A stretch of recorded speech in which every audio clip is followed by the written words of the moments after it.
Welcome,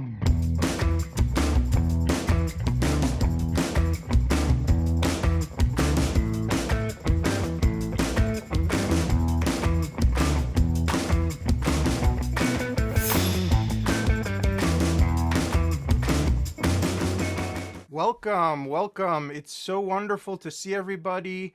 My name is Eli Sargon. I'm one of the co-founders of Bruchim, which is a new organization, and our mission is to make Jewish spaces more welcoming to people who think differently about circumcision and their families.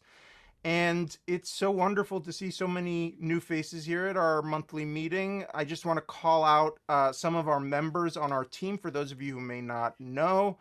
When I call out your name, team member, please raise your hand so people can know who I'm talking about. Our executive director, Rebecca Wald. Our president, Lisa Braver Moss. Our head of outreach, Taryn Pinstein. And it's so wonderful to have so many incredible genital autonomy activists with us today. We're really excited to share with you some incredible news. And to get us started, I'm going to hand it off to our president, Lisa Braver Moss. Lisa, please take it from Hi, here. everybody. Thank you so much, Ellie. I have some remarks here. I'm just very happy to see everybody and such great attendance. And I would like to start by just saying what Bruchim's Mark D. Reiss, MD Inclusion Directory is. It's a way that people can search for clergy and communities who welcome non-circumcising families and others who find circumcision problematic. Part of the function of this directory that we're launching tonight is to help families find officiants for Brit Shalom ceremonies, but there's more to it than that. It helps these families learn what their options are going forward from birth into childhood and so on. For example, where is a safe space that I know my child will be welcome for bar mitzvah not having been circumcised? And the answer to that one is not everywhere.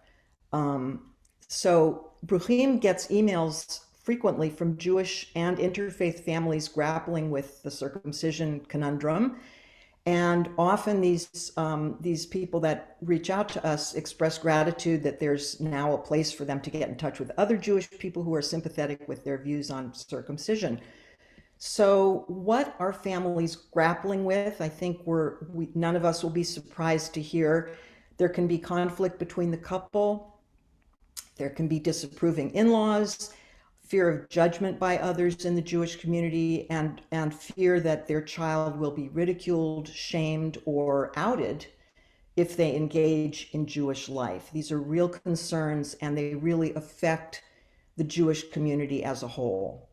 So while we've also gotten a number of emails from prospective converts who don't want to be circumcised themselves, but for now, I'd like to focus on infant circumcision and just explain why it's important for established Jewish institutions to explicitly show support for families who choose not to circumcise. So the birth of a child is a key portal into Jewish involvement. And at Bruchim, we feel strongly that non-circumcising families should know they're welcome to participate in Jewish institutions and community beyond the decision to hold a Brit Shalom ceremony. We hate to see these families falling through the cracks over a ritual choice. It's true that families can hold a do-it-yourself Brit Shalom ceremony, of course, and many do, but it's much more likely that they will stay involved in Jewish life going forward, preschool, summer camp, bar mitzvah, and so on, if they have institutional support from the get-go. So one of Bruchim's first endeavors that I want to mention to everybody has been a questionnaire of non-circumcising Jewish people. We got about 120 responses. A large majority of the participants were interested in the issue of welcoming and inclusion of non-circumcising families in Jewish life. So how is the inclusion directory integral to this effort? Well, the directory provides an opportunity for Jewish institutions and clergy to send a clear message of inclusion to those who feel differently about circumcision. In the past, a clergy or group not on Mark Reiss's list would need to be specifically asked by someone as to their stance. And asking can be very intimidating in this situation because it's an issue that's highly emotionally charged. The directory also helps remove the stigma that has long been associated with opting out of Jewish circumcision and helps families, as I mentioned, locate friendly spaces. In the past, families felt isolated when making the decision not to circumcise. Often this decision is the end of their Jewish involvement when really it should be the beginning. So I'd like to just take a few moments to share some responses to the questionnaire that I was just talking about. Many people who answered the questionnaire reported that their feelings about circumcision have affected their willingness to be involved in Jewish life. So it's factoring into decisions about children's Jewish participation, such as I was saying, enrollment in preschool. And one person, I'm just going to read a couple of these quotes here because they're wonderful. I mean, they're difficult, but they're wonderful. This one says, my feelings about circumcision and work in that area have greatly reduced my desire to be involved in a Jewish community now. And another one said, we decided not to send our son to a Jewish preschool, conservative, due to the director's response to having an uncircumcised child. Now, on the bright side, and there were many, many comments like that. On the bright side, attitudes are clearly changing, things are shifting, and rabbis are beginning to respond more positively and respectfully to non-circumcising families' ceremonial needs and needs Jewishly in general. So here's a few wonderful quotes that are on the positive side. Reform rabbis who have performed Brit Shalom and similar ceremonies have made me feel less alone. That's one quote. And this other says, we met with our rabbi before our son was born to discuss circumcision, and while she was clear that she believed in circumcision, she made it clear that we would still be welcome as members of the congregation if we decided not to circumcise. So these are some of the shifts that are happening. We're so excited to be able to honor Mark Reiss this evening, and we're very excited that this inclusion directory is now up and running and will make it easier for Jewish people who object to circumcision to be connected to Jewish community and institutions. So we are just delighted that everybody's here, and I will now hand it over to our wonderful executive director, Rebecca Wald. Thank you so much, Lisa. So I came to know Mark in the early aughts, probably around 2005, maybe a little bit earlier. And he was my first introduction to the idea of alternative bris, that this was even something that was possible. When my son was born in 2005, I never considered doing something Jewish to celebrate his birth. I knew that I didn't want to have, a bris because I'm Jewish. It's something that I absolutely would have done had I not been opposed to circumcision. So it was really great to have the conversation with Mark, and I remember that he told me about his list, and he shared a number of ceremonies that he had sort of collected and put together over the years that he would give to families. And it turned out that, a couple of years later, I would write, not more than a couple of years later, Lisa and I would co-author the book Celebrating Brit Shalom, which is the first guidebook on alternative bris. And that would not have happened, I don't believe, were it not for my introduction to Mark and his passion for connecting Jewish families to willing officiants. promoting Brit Shalom has been a complete game changer, I feel, for the genital autonomy movement. And also for engaging those who opt out of circumcision to stay engaged in Jewish life. So Mark's list of celebrants for so many years had been very helpful, especially to the unaffiliated or to people such as myself, who weren't even aware that this was an option and that people were willing to perform these kinds of ceremonies.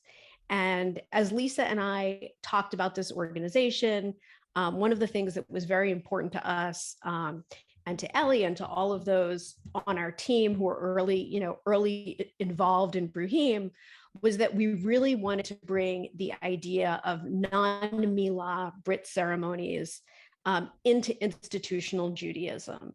And what better way than having a comprehensive directory of established Jewish institutions and Jewish spaces and Jewish clergy who are committed to offering these ceremonies to families and who are open and welcoming. And it's not just about Brit Shalom, it's also about letting families know that circumcision status is never a barrier to involvement within a specific Jewish organization.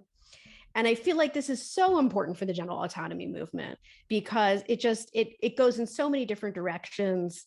And the fact that it's more known within institutional Judaism means that it's more well known among people who want to be involved in Jewish life. For example, part of what we'll be doing in the future and what we have done a little bit so far is encouraging Jewish spaces to make it well known on their websites with their language that circumcision status isn't a barrier to involvement. And that in and of itself is so important because when there is a statement like that on a website, it sends a message to the entire community that's reading that website that this is no longer a taboo subject. So now about the directory, Mark's list provided a great place for us to start. And we reached out to all of the officiants on Mark's list, and we told them that we are building this brand new directory, and it's also going to include welcoming Jewish institutions. And, we now have many clergy and institutions who have already signed up for the directory. But with this launch, I think that it's really just the beginning now that the directory is public. There will be other opportunities for Jewish institutions and clergy to see what we're doing and to sign up. So, again, it's just the beginning. In fact, over the past day or two, we've already had 2 rabbis and 1 Jewish institution sign up. So this is a rolling thing. I just said offhand, this morning, I said, well, let's check to see if there's any more. And bingo, 3 more had come in. So it's super exciting. And I would like to give a quick tour of the directory. So let me go ahead and share my screen. This is our website. Can everybody see my screen? Yeah. Okay, great. And I like our website a lot. I think there's a lot of great information on it. We're constantly uploading new video content. So right here, front and center is the inclusion directory.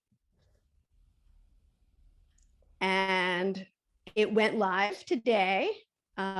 Super excited about it. And over here on the left, people can search for Jewish groups and clergy committed to welcoming, regardless of circumcision status, practices, or beliefs. And there's several different search fields. They can look for, what they're looking for. So they're looking for a rabbi who is Reform, for example. we can see, these are just like our listing of Reform rabbis that have, signed up for the directory thus far. And there's, for example, if we do this, we put in any type, any affiliation, and we do our search again. We're having fun playing around with all these different ways to search the directory. We've got lots of, look, it goes all the way up to 14. You can sort of decide how you want to view it. This is up to like the individual person. One of the things that's really cool, so each listing has, contact information, and then where they have a website, the person can click and directly go to that individual's website. And they can also go to a nice bio of the officiant and read about them and learn about them. I will stop sharing my screen. So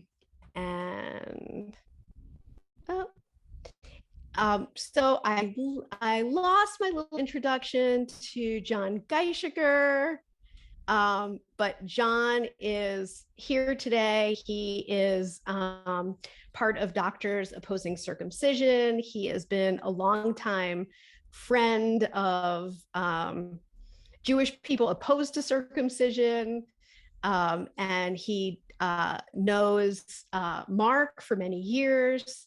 So I would like to turn things over to John and let him say a few words.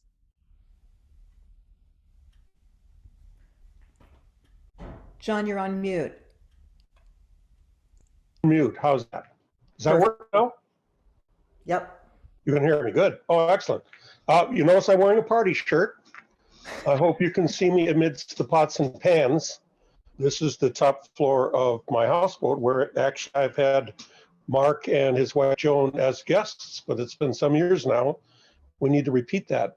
I first met Mark in, I think, maybe the aughts, like 02 maybe, I'm thinking, at a conference in Georgetown, Washington, D.C. With George Dennison. That's the memory of it. And Mark was what I claimed once that he was a founder of DOC, but he says no. But I think we could describe him as an early adopter, because I think he came in relatively quickly after George Dennison started DOC.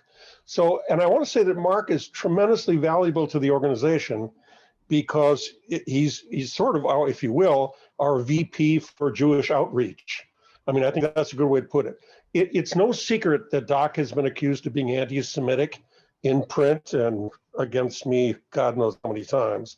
And so it's really useful to be able to deflect that by saying, oh no, we have Jewish members, and we have even board members who are Jewish and who are opposed to the practice of infant circumcision. So I'm delighted and honored to have been asked to appear, and I want to say hi just real quickly. I mean, Hugh Young it's the middle of the night for the poor guy, like 1 a.m. or something. And there's all kinds of people here I haven't seen in a long time and would love to see again. Dan, for instance. Hi, Dan. Ellie, I haven't seen you in a long time. Tim, we chat all the time, but I haven't seen you in person. So it's great to see all of you. A word about DOC. For those of you who aren't aware of it, Doctors Opposing Circumcision is now, 25 years old? More than 25 years old, actually. And we still perform much the same task, which is providing good, believable medical information on a topic which can easily become strident and loaded with, angry attacks on people. So the trick here is to maintain a certain degree of medical science and dignity. I personally get lots of calls from residents, nurses, nursing students, medical students, even young docs, asking what to do about their opposition to circumcision. And so we give people advice on conscientious objection. One of my biggest tasks and one of DOC's largest commitments, and it was entirely accidental, is to children who are intact, that is not circumcised, injured by premature forcible foreskin retraction. I've now been asked to assist at 1,500 such cases, some of which have sent the child from a well baby visit, which is the commonest scene for the injury, to an emergency room at the parent's expense. So you can imagine how unhappy they are. Now consider this statistic. Out of the 1,500 cases I've had, not all have resulted in a complaint, but I have had exactly in 20 years 2 apologies from the physician or nurse who injured the child. 2 out of hundreds and hundreds of cases.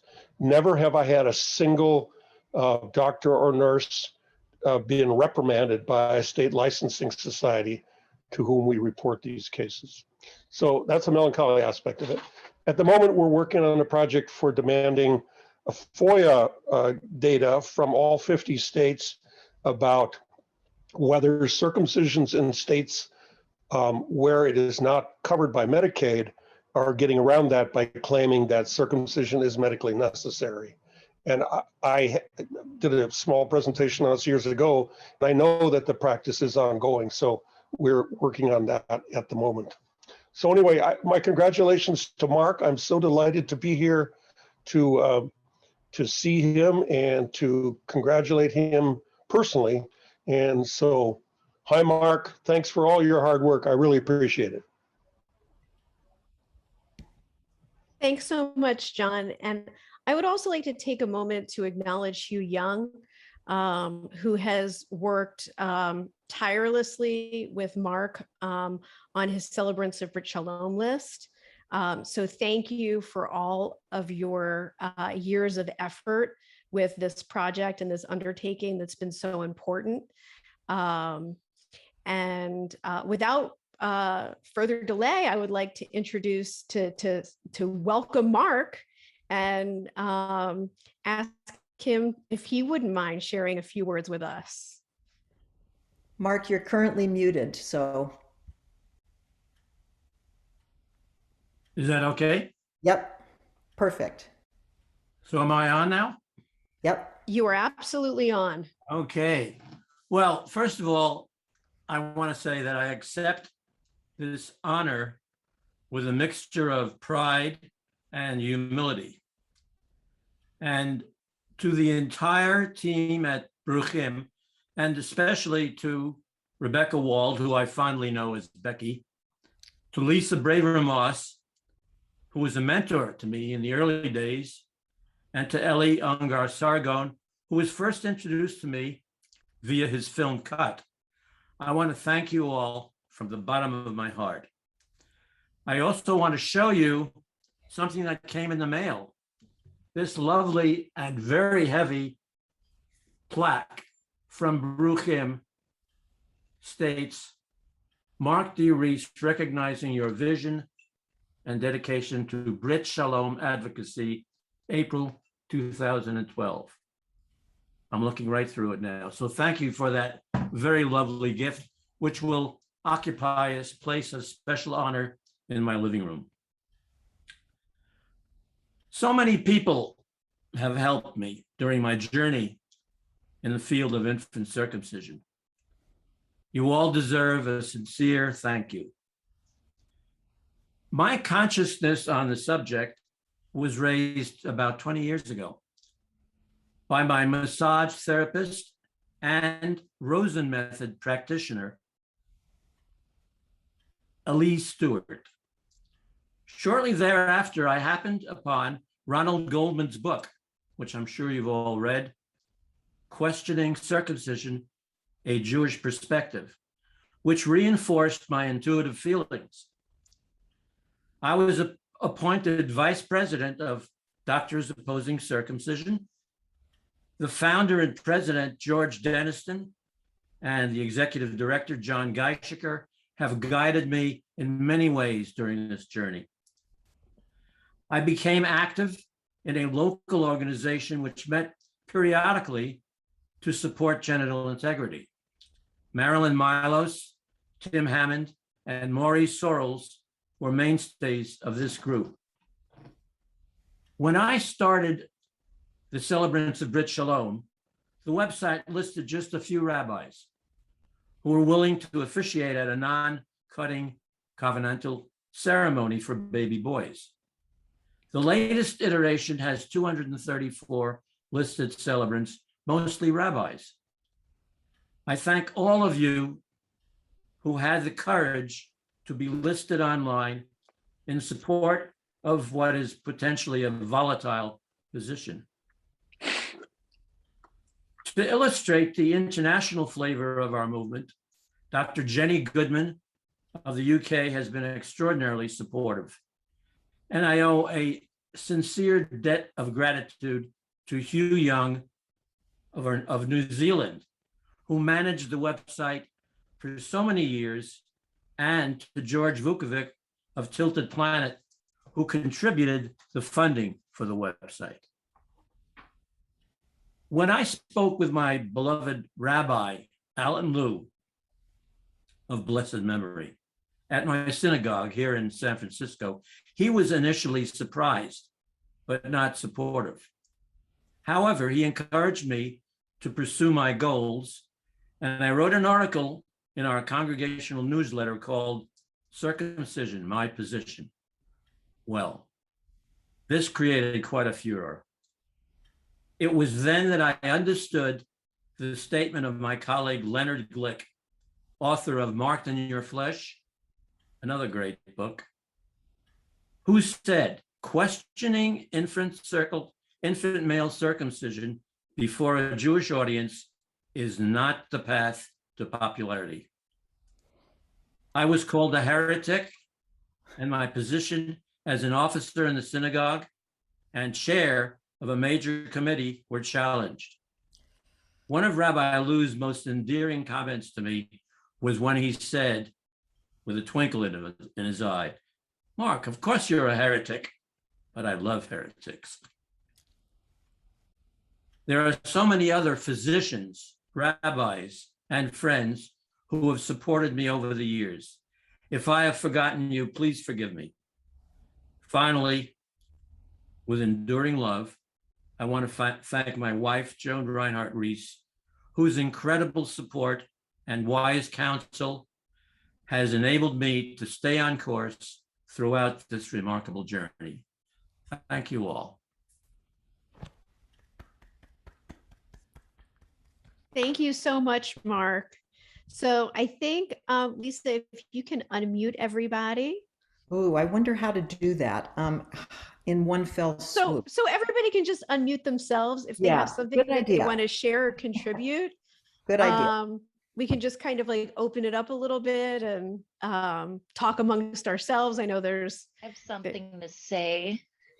Can I say Sure. something? Of course. Hi, Mark. Congratulations. Thank you so much for all of the work that you have done. I came across your name and all of the resources 6 years ago after I'd had my son. And I hadn't really put a lot of thought. I just assumed I was going to do circumcision. And then I had a doctor tell me the things that could go wrong. And in that moment, I was like, it hit me in the gut that I could not do this. It caused quite a stir in my family. And I began trying to research, like other Jewish people who didn't want to circumcise. And it led me first to you, and eventually to Rebecca and Lisa and Ellie and this group. And I'm really excited to be a part of this. And just thank you. At the time that I spoke to you, I was really unsure if what I had done was the right thing. And after speaking to you, I felt really good about my decision. And I just really appreciated that. Thank you. Thank you, Lucy.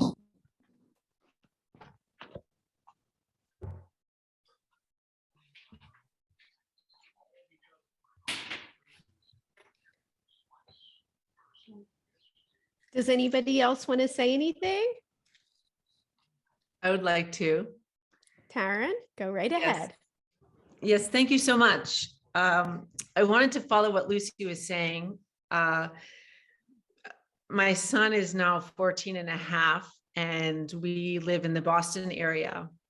And when we were expecting him, my husband and I spent a long time reading and debating and really just trying to make a decision that felt right for us. And we were able to connect with Ron Goldman, who is here in Massachusetts, and he directed me to your directory, Mark. And I was recently looking through the directory because I have access to it, and saw the rabbi we were able to have when my son was about 6 months old. This rabbi came in our backyard, and we had our family gathered around, and we had a beautiful Brit Shalom ceremony. And little did I know it was, the work of your work, Mark, and Hugh. I didn't realize your role in it and how much of a difference you could make from the other part of the country or the other part of the world.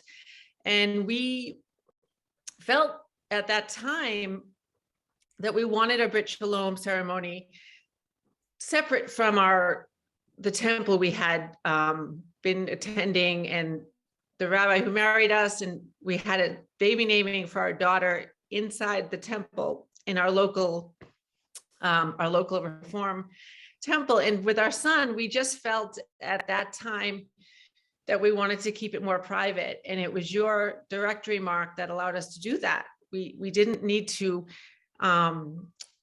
contact our local rabbi because we had this directory. We knew we would already be embraced and included and be able to have a very meaningful ceremony without needing to go through perhaps regular channels. And so for that, we are very, very grateful to what you've done and to your work. And I hope to continue your mission as we get things rolling with Bruchim. So thank you.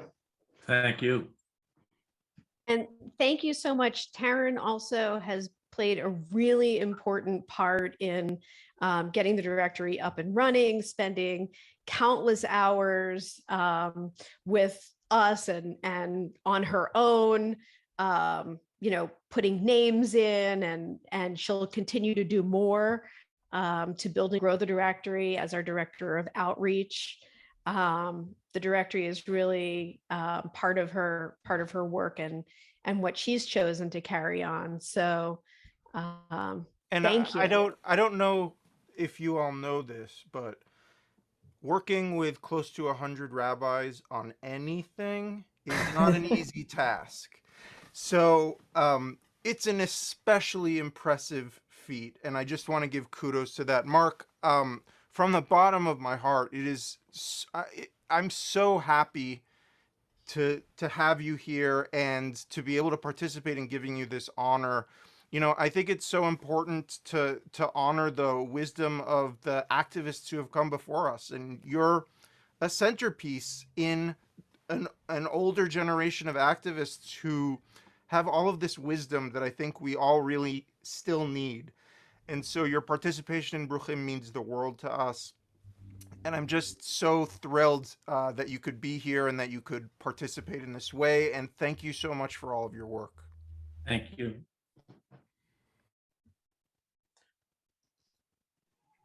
I just have to say, it thrills me to see so many old friends who I haven't seen for many years. Thank you for coming and participating in this. I saw Hugh's hand coming up. Did you want to say something? Yes, I just wanted to. I've been trying to find the exact details of the history. The page, the first list went up as an adjunct to my website, the Intactivism pages, circumstitions.com, nearly 20 years ago in May of 2002. And I haven't been able to find offhand exactly when britshalom.info opened, but that was an important step because a lot of celebrants were chary about being part of an actively anti-circumcision set of pages. And I think there was quite a considerable growth after that. And so I think we can say that now that this enterprise is going to be entirely Jewish operated, and you know, we'll have all it will be that much more Jewish friendly. Not that you know, I was absolutely at pains to keep my Gentile thinking out of it, and let you know, Mark had complete control of content always, but you know, I think there are probably subtleties that I have no idea of that may now you know, proceed, and it will because I think I can safely say here that infant male genital cutting is anomalous in Judaism. It seems to fly in the face of several of the mitzvah, and it and especially excuse me the pronunciation, tikkun olam, healing the world, and that